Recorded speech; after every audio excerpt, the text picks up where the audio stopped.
حولک صدق اللہ العظیم۔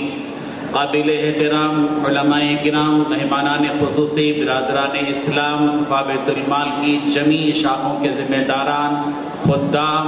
اور دیگر متعلقین اور پردہ نشین خواتین، السلام علیکم ورحمۃ اللہ وبرکاتہ۔ الحمدللہ آج شہر میدک کی سرزمین میں صفا بیت المال educational welfare and charitable trust کا سالانہ ریاستی تربیتی اجلاس منعقد ہوا، اور آج صبح ہی سے مدرسہ مدینہ العلوم میں ان تمام شاخوں کے ذمہ داروں نے ایسے واقعات اور مؤثر واقعات رفاہی اور فلاحی خدمات کے آپ کے سامنے پیش کیے، جن خدمات کو سن کر آپ یقیناً آپ دیدہ ہوئے ہیں۔ اللہ تعالیٰ ان تمام کو اجر جزیل عطا فرمائے۔ دراصل صفا بیت المال کیا کام کرنا چاہتا ہے، یہ بیت المال کیوں قائم کیا گیا، اس کا پیغام کیا ہے، اس کا پس منظر کیا ہے، آپ حضرات یقیناً اس کے کاموں سے اندازہ لگا سکتے ہیں۔ دراصل صفا بیت المال کا مقصد یہ ہے کہ آج سے 1450-1500 سال پہلے نبی کریم حضرت محمد رسول اللہ صلی اللہ علیہ وسلم نے مدینہ منورہ میں جو مدنی معاشرہ قائم کیا تھا، اسی مدنی معاشرے کو ہندوستان کی سرزمین میں دوبارہ زندہ کرنا ہے عملی میدان میں، کہ پیارے پیغمبر صلی اللہ علیہ وسلم نے مدنی معاشرے میں یتیموں کی کفالت کی تھی، یتیم بچوں کے سروں پر شفقت کے ہاتھ پھیرے تھے، اور اللہ کے رسول نے یتیم بچے کی بے کسی کو دیکھ کر آپ دیدہ ہو کر اس کو اپنے ساتھ لے کر وہ جملہ بیان کیا تھا کہ آج سے اگر محمد تمہارا باپ اور عائشہ تمہاری ماں بن جائے تو تمہارا کیا خیال ہے؟ اس بچے نے کہا تھا تو پھر تو میرے لیے عید کا دن ہے۔ پیغمبر نے اسی بچے کو اپنے گھر لے جا کر امی جان حضرت عائشہ صدیقہ سے کہا تھا، عائشہ مبارک ہو، عید کا دن اللہ نے تمہیں ایک بیٹا دیا ہے، یہ بیٹا تمہیں مبارک ہو۔ بزرگوں، صفا بیت المال مدنی معاشرے کو ہندوستان کی سرزمین میں دیکھنا چاہتا ہے۔ ہم چاہتے ہیں کہ پیارے پیغمبر صلی اللہ علیہ وسلم نے جو کام مدنی معاشرے میں کیا، آپ کے وارثین علماء کرام، ائمہ کرام جو دینی خدمات میں مصروف اور مشغول ہیں، وہ اپنے تمام دینی خدمات کے ساتھ ہندوستان کی سرزمین میں مدنی معاشرے کو زندہ رکھیں۔ مساوات کی بات ہو، رواداری کی بات ہو، محبت کی بات ہو، الفت کی بات ہو، ہمدردی کی بات ہو، غمخواری کی بات ہو، اخوت اسلامی کا مسئلہ ہو، حمیت ایمانی کا مسئلہ ہو، ان تمام کاموں کی انجام دہی کے لیے وہ سر بکف ہو کر اور کمر بستہ ہو کر ہندوستان کی سرزمین کے عوام میں، چاہے وہ مسلمان ہو، چاہے وہ ہندو ہو، چاہے وہ سکھ ہو، چاہے وہ عیسائی ہو، چاہے وہ بڑا ہو، چاہے وہ چھوٹا ہو، چاہے وہ امیر ہو، چاہے وہ غریب ہو، چاہے وہ کمزور قسم کا ہو، چاہے وہ طاقتور ہو، سب کے درمیان میں گھسنا اور ٹوٹے دلوں کے درمیان میں پہنچ کر ان کی ہمت باندھنے کے لیے ان علماء کرام کو آج سے 7 سال پہلے اٹھایا گیا اور کہا گیا کہ تم مسجدی امامہ نہیں، تم مسجد کے امام نہیں ہو، تم للناس امامہ تمہیں بننا ہے، تمہیں لوگوں کا امام بننا ہے، تمہیں غریب محلوں میں جانا ہوگا، غربت کی غریبوں کی بے کسی کا احساس تمہیں اپنے دلوں میں پیدا کرنا ہوگا، تمہیں یتیموں کے دروں تک جانا ہوگا، تمہیں ان بے سہارا بیواؤں کے گھروں تک پہنچنا پڑے گا جن بیواؤں کی خدمت میرے اور آپ کے پیارے آقا نے کی ہے، جس نبی کے سامنے ایک بوڑھی بیوہ خاتون نے آ کر کہا تھا، اے محمد صلی اللہ علیہ وسلم میرے گھر میں کام ہے، اس سرکار نے کہا تھا چل مجھے لے چل، تیرے گھر میں جو کام بھی ہے وہ میرے ہاتھوں سے لینا۔ معلوم یہ ہوا کہ صفا بیت المال وہی کام انجام دینا چاہتا ہے جو کام مدنی معاشرے میں میرے اور آپ کے پیارے آقا حضرت محمد رسول اللہ صلی اللہ علیہ وسلم نے کیا اور آپ کے صحابہ کرام نے کیا۔ وہ صحابہ جن صحابہ کرام نے رات کی تاریکی میں جبکہ سارے لوگ سو رہے تھے یا اپنے گھروں میں عبادتوں میں مصروف تھے، وہ صحابہ کرام تھے، حضرت ابوبکر صدیق تھے جنہوں نے ایک بوڑھی ضعیف خاتون کی روزانہ خدمت کرنے کو اپنا معمول بنایا تھا۔ وہ عمر فاروق جو راتوں میں گشت کرتے تھے اور لوگوں کے احوال دریافت کرتے تھے اور بھوکے پیاسے بچوں کی بھوک کو مٹا کر خوش ہوتے تھے، ان کو روتا دیکھنے کے بعد اس وقت تک مطمئن نہیں ہوئے تھے جب تک کہ ان کو ہنستا ہوا نہ دیکھ لیں۔ وہ عمر فاروق جنہوں نے درد زخم میں مبتلا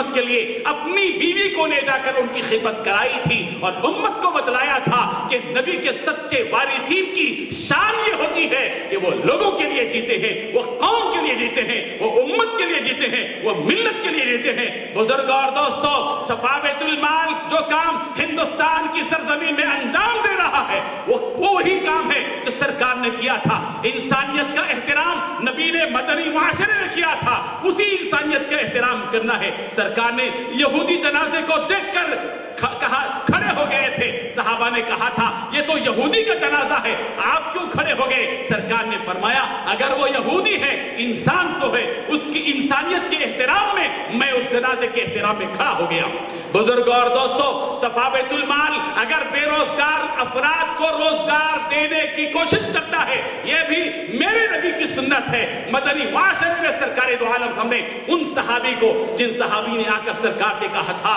اے اللہ کے رسول بھوکا ہوں، پریشان حال ہوں، میری ضرورت پوری کر دیجئے، سرکار نے کہا تھا تمہارے پاس کیا ہے؟ کہا میرے پاس 2 چیزیں ہیں۔ کہا لے آؤ، وہ 2 چیزیں لے آئے۔ مسجد کے ماحول میں سرکار نے ان 2 چیزوں کو اپنے دست مبارک سے اٹھا کر مجمع سے کہا تھا کہ تم میں سے کون ان 2 چیزوں کو خریدے گا؟ ایک صحابی نے کہا 1 درہم میں خریدوں گا۔ سرکار نے نیلام فرمایا اس سے بڑھ کر کون دے گا؟ ایک صحابی نے کہا میں 2 درہم لے کر خریدوں گا۔ سرکار نے وہ 2 درہم لے کر وہ 2 چیزیں ان کی حوالے کر دی، اور جو صاحب لے کر آئے تھے، مانگنے کے لیے آئے تھے، فرمایا جاؤ 1 درہم سے اپنے گھر میں سودا سلف دے کر آؤ، 1 درہم سے کلہاڑی لے آؤ، اللہ کی رسول صلی اللہ علیہ وسلم سلام ہو، درود ہو۔ آپ علیہ الصلوۃ والتسلیم نے اپنے دستے مبارک سے اس کلہاڑی میں دستہ لگا کر بے روزگار کو روزگار لگا کر دیا۔ اگر ہندوستان کی سرزمین میں صفا بیت المال کے بیانت تلے اگر کسی بے روزگار کو روزگار فراہم کیا جاتا ہے تو یہ مدنی معاشرے میں میرے اور آپ کے پیارے آقا کی سنت کی تجدید ہے اور اس کی نشأت ثانیہ۔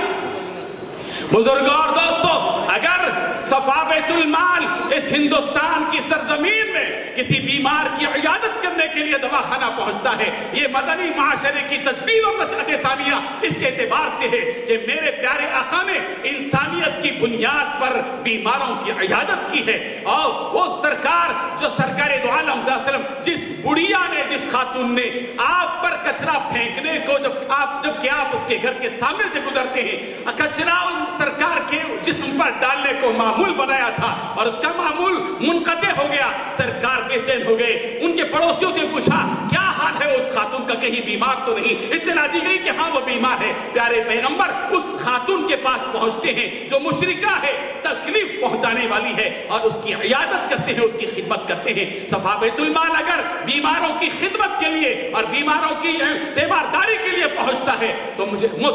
یاد رکھیے یہ عیادت انسانیت کی بنیاد پر ہوئی ہے۔ اللہ کے رسول صلی اللہ علیہ وسلم نے اس یہودی بچے کی تیمارداری کی ہے جو آپ کی خدمت کے لیے آیا کرتا تھا، اور اس کے در پر پہنچ کر اس کے گھر میں پہنچے، اس کا باپ اس کے سرہانے کھڑے ہو کر تورات پڑھ رہا ہے کہ تورات کی برکت سے اس بچے کی جان آسانی سے نکل جائے۔ سرکار پہنچتے ہیں، دیکھتے ہیں کہ بچہ زندگی کی آخری سانسیں گن رہا ہے۔ اللہ کے رسول نے اس بچے سے کہا کہ کلمہ پڑھ لو، کلمہ لا الہ الا اللہ پڑھ لو۔ بچے نے اپنے باپ کی طرف رخ کر کے پوچھا، آہستہ سے آواز اور اشارے ہی سے پوچھا کہ اگر اجازت ہو ابا جان تو محمد عربی کی زبان سے نکلا ہوا کلمہ پڑھ لوں۔ کہا عجیب ابو القاسم کی بات کو مان لو۔ بچے نے، بس سرکار نے اس بچے کو کلمہ پڑھایا، اشہد ان لا الہ الا اللہ واشہد ان محمد عبدہ ورسولہ۔ اس بچے نے وہ کلمہ پڑھا، جیسے ہی کلمہ پڑھا اس کی روح نکل گئی۔ سرکار نے اپنے دونوں ہاتھ اٹھا کر کہا الحمدللہ الذی انقذہ من النار۔ بزرگوں اور دوستوں، ہندوستان کی سرزمین میں آج دنیا کے بہت سے شرپسند بدبخت قسم کے لوگ اور بدبخت قسم کی تنظیمیں فرقہ واریت کو بڑھانا چاہتے ہیں، ہندوستان کو 2 ٹکڑے کرنا چاہتے ہیں، ہندوستان کی آبادی میں رہنے والے سارے انسانوں کو ٹکڑا کرنا چاہتے ہیں، ان کے دلوں کے درمیان میں درار پیدا کرنا چاہتے ہیں اور فاصلے پیدا کرنا چاہتے ہیں۔ ان بدبخت قسم کے فرقہ پرستوں کی کوششوں کو پامال کرنے کے لیے صفا بیت المال کے نمائندوں کو کھڑا ہونا ہے۔ بزرگوں اور دوستوں، آپ میں کا ہر شخص اگر اس بات کا آج کے اس بینر تلے صفا بیت المال کے بینر تلے آج آپ میں کا ہر شخص اگر کھڑا ہو جائے اور اس انقلابی تحریک کو لے کر ہندوستان کی مختلف سرزمینوں میں پھیل پڑے کہ ہم اس ہندوستان میں محبت کو عام کریں گے، انسانیت کو عام کریں گے، غمخواری کو عام کریں گے، دردمندی کو عام کریں گے، اخوت اسلامی کو عام کریں گے، پیام انسانیت کو عام کریں گے، تو خدا کی قسم ہندوستان کے مسلمانوں کے اس محبت کو دیکھ کر، ان کی ہمدردی کو دیکھ کر بہت سے برادران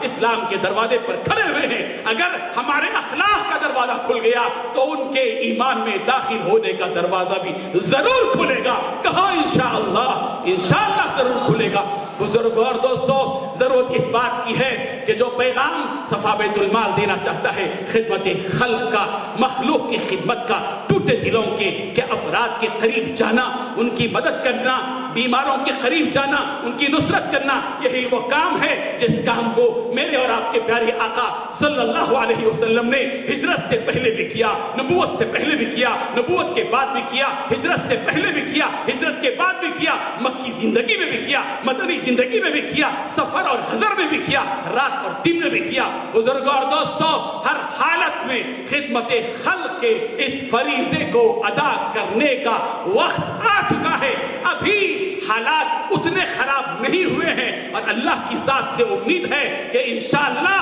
اس ہندوستان میں مسلمانوں کے مستقبل کو اللہ روشن کرے گا اور ہمیں اپنے پروردگار کی ذات پر پورا توکل اور پورا بھروسہ ہے۔ ہم کبھی نا امید ہو نہیں سکتے۔ ایک ایمان رکھنے والا دل کبھی خوف اور ہراس کا شکار ہو نہیں سکتا۔ اسی پیغام کے ساتھ میں اپنی بات کو ختم کرتا ہوں۔ وآخر دعوانا ان الحمد للہ رب العالمین۔